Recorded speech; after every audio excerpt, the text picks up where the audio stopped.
Comment faire preuve à la fois d'empathie et d'autorité face aux justiciables? Est-ce qu'il suffit d'être honnête pour bien juger? Comment atteindre l'impartialité objective?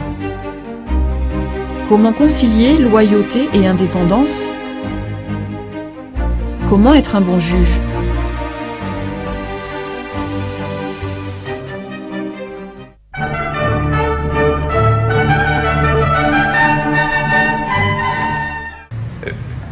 À vrai dire, il y a plusieurs tendances. On peut en distinguer deux, et suivant le tempérament de chacun, on est plus porté sur la matière juridique ou porté sur la matière humaine.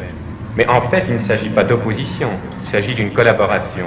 Il est bien évident que dans un monde qui est en transformation, le magistrat n'est pas seulement l'homme à qui l'arsenal des codes est nécessaire, mais il doit connaître les problèmes de ce monde. Vous pensez bien que quand on entre dans une pareille profession, on se pose des problèmes qui ne sont pas seulement techniques. Le sens de la profession, les problèmes déontologiques, si vous voulez. Et il semble que le regroupement des auditeurs permette une réflexion commune, une maturation, un mûrissement qui est beaucoup plus solide que dans le régime antérieur, où le magistrat issu du concours était immédiatement envoyé dans une juridiction où il se trouvait un peu noyé. La réflexion en commun sur la justice, sur son rôle dans la société, sur la fonction du magistrat, c'est presque devenu l'obsession de l'école, un peu comme si on voulait effacer des années de mystère et d'isolement. Deuxième dossier maintenant, la justice, avec l'intervention aujourd'hui à Bordeaux de Robert Badinter. À l'École nationale de la magistrature, le garde des Sceaux s'est longuement adressé aux futurs magistrats.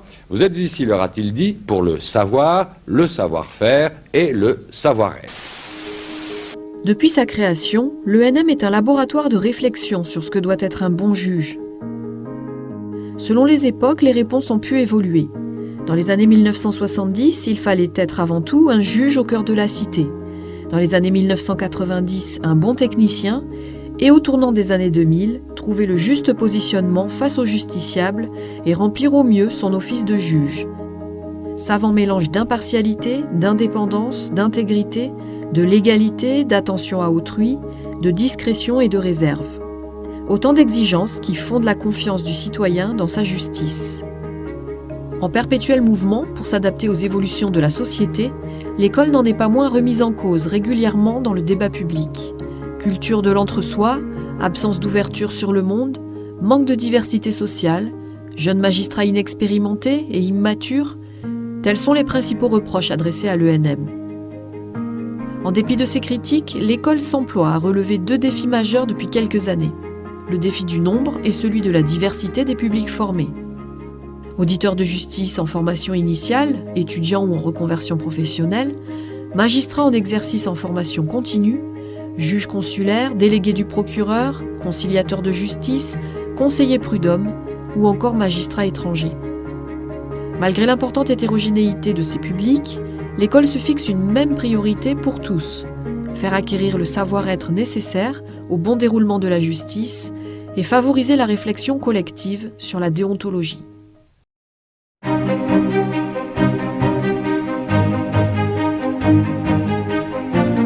À l'ENM, nous pensons que la magistrature doit refléter la richesse de la société française.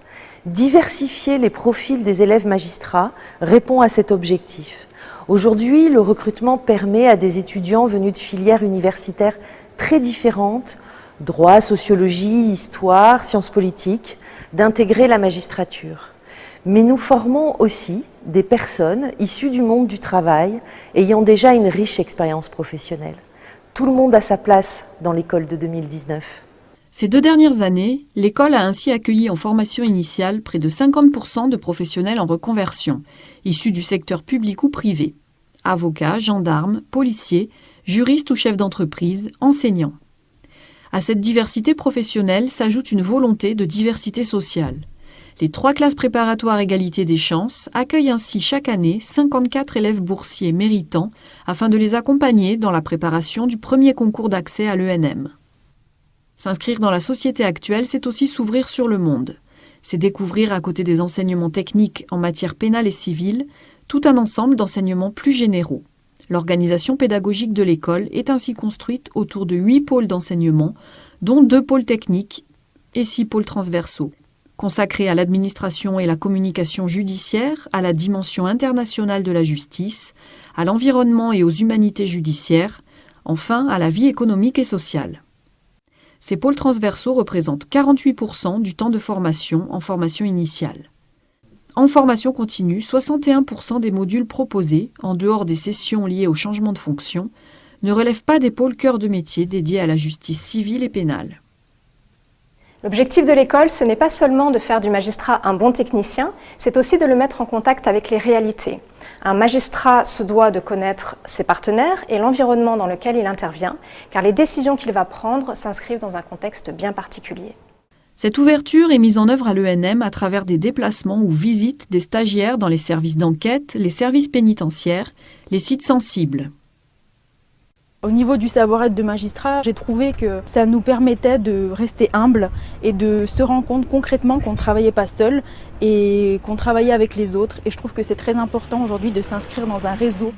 L'école organise également des stages plus longs au sein d'organismes et institutions du monde judiciaire, au sein d'associations ou d'entreprises. Le bénéfice est alors réciproque. L'entreprise a beaucoup changé, beaucoup évolué, elle s'est adaptée. Et c'est vrai que c'est une occasion inespérée pour que des gens qui finalement ne sont jamais rentrés dans une entreprise viennent sentir l'entreprise, comprennent comment ça marche, comprennent les codes.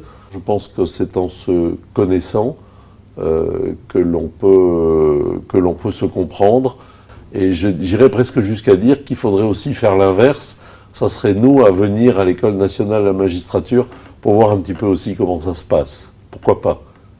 Les partenaires du magistrat sont également accueillis à l'école lors de séquences ateliers ou pour des travaux en commun.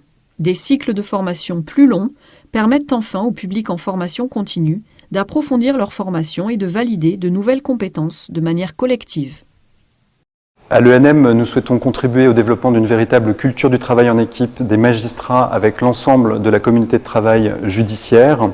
C'est un objectif qui nécessite la mise en place d'une pédagogie active fondée sur le travail collectif, le débat et la délibération. Nous avons également développé notre offre à destination des magistrats qui souhaitent s'engager dans la gestion d'équipes et des séquences du CADEJ sont dédiées au développement des techniques de team building.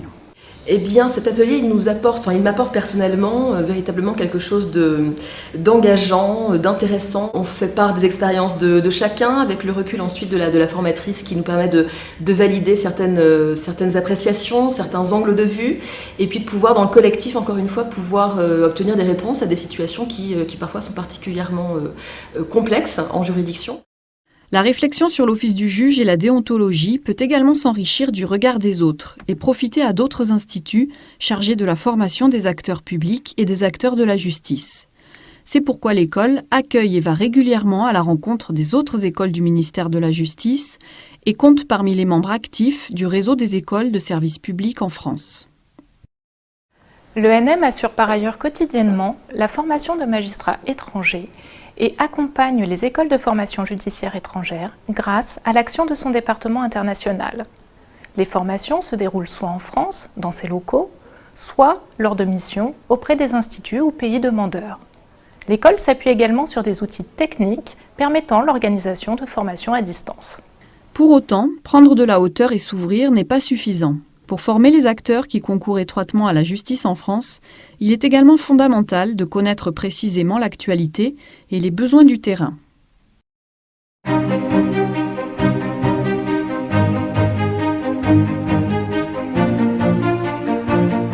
Pour actualiser en permanence les contenus de formation, les coordonnateurs de formation de l'ENM travaillent en étroite collaboration avec des magistrats enseignants associés en formation initiale, mais également des professionnels qualifiés pour diriger des sessions en formation continue. En juridiction, l'ENM s'appuie sur de nombreux relais pour accompagner les stagiaires. Maîtres de stage, directeurs de centres de stage, coordonnateurs régionaux de formation et magistrats évaluateurs associés. Leurs apports respectifs garantissent une formation au plus près du terrain. En parallèle, l'école accompagne ses collaborateurs dans leur mission pédagogique. Elle va à leur rencontre, les réunit régulièrement et leur propose des temps de formation, notamment des formations de formateurs. En 2016, l'école a par ailleurs mis en place un kit à destination des formateurs de l'ENM qui interviennent à l'étranger. Et en 2018, un parcours de formation en ligne a vu le jour, destiné aux magistrats maîtres de stage. Au-delà de la définition des contenus de formation et de la recherche de formateurs, la spécificité de l'ENM repose également sur la réflexion et la mise en place de modalités pédagogiques spécifiques.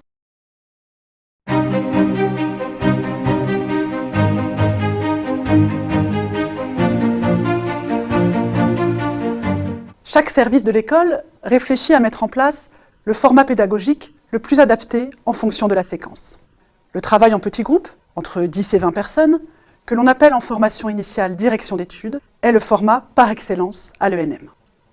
Cette taille réduite de groupe favorise les échanges entre les apprenants et le formateur et facilite ainsi les travaux sur des dossiers réels ou sur des cas pratiques pour permettre d'appréhender très concrètement les réalités professionnelles. Ainsi, en formation initiale, une séquence inédite sur le choix de la peine a été créée cette année pour confronter les auditeurs aux biais pouvant influencer leurs décisions à l'audience. Des reconstitutions d'audiences correctionnelles, réalisées avec la participation des formateurs et personnels de l'école, ont été diffusées aux différentes directions d'études. Chaque auditeur de justice était appelé à rendre une décision motivée. Les décisions respectives ont ensuite été regroupées, confrontées et analysées avec l'aide d'une criminologue lors d'un amphi réunissant l'ensemble de la promotion.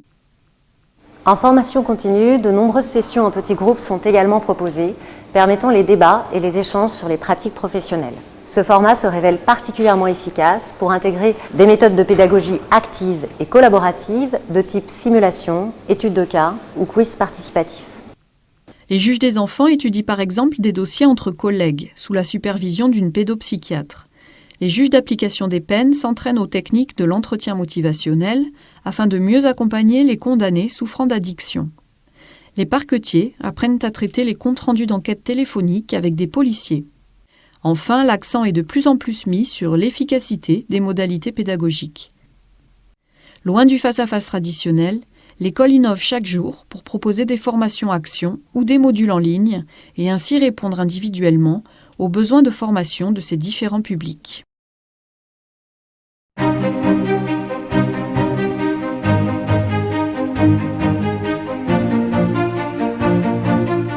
Parce qu'on apprend mieux en pratiquant par soi-même et en se confrontant aux situations et à leurs enjeux, les formateurs de l'ENM ont majoritairement recours aux méthodes de pédagogie active.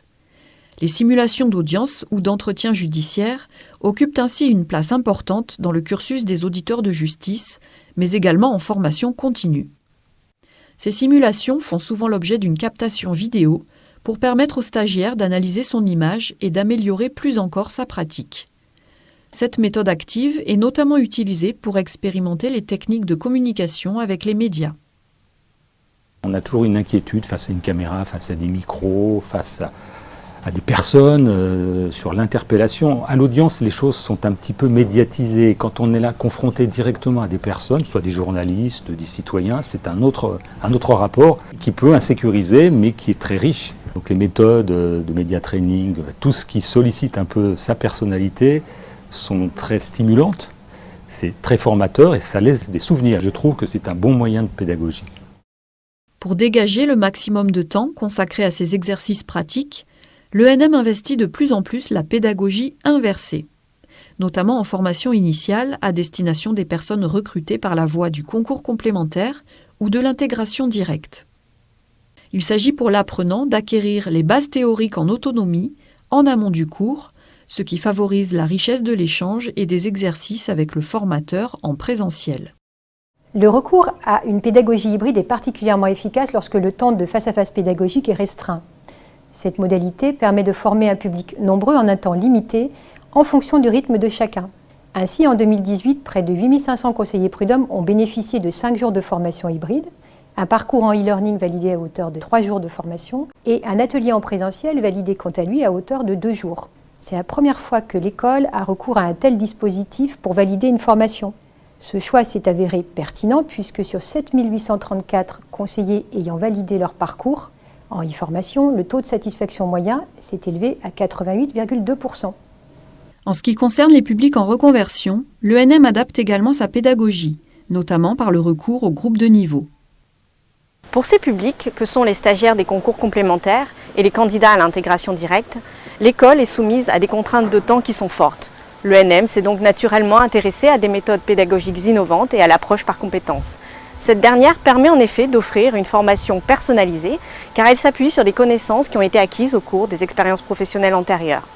Dans cette optique, nous développons progressivement des outils de formation et d'accompagnement différenciés, tout en poursuivant une réflexion plus large sur l'amélioration de leur parcours et calendrier de formation. L'objectif de l'école aujourd'hui, quel que soit le public formé, c'est donc de proposer une pédagogie résolument moderne. Ressources enrichies, vidéos, quiz ou encore outils de consultation directe font désormais partie du quotidien des formateurs de l'ENM.